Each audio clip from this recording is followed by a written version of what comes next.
How to group clips in CapCut. Unfortunately, this feature is not yet available. So what you can do is to use this simple trick.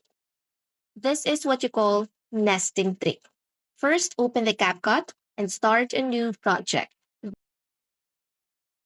Import all the clips you want to group into this new project. Arrange them in any order you want. Add transitions, filters, or effects to the whole group now. Now, export this project. Choose your resolution and save it as a video file. Now go to your main CapCut project.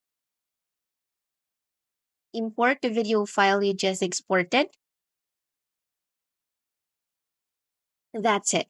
This single video file is your group. Move it, trim it, and add effects all at once. Need to edit individual clips? Go back to the group project, make your changes, and export again. Replace the old group in your main project.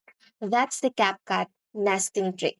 Keep your timeline clean and edit efficiently.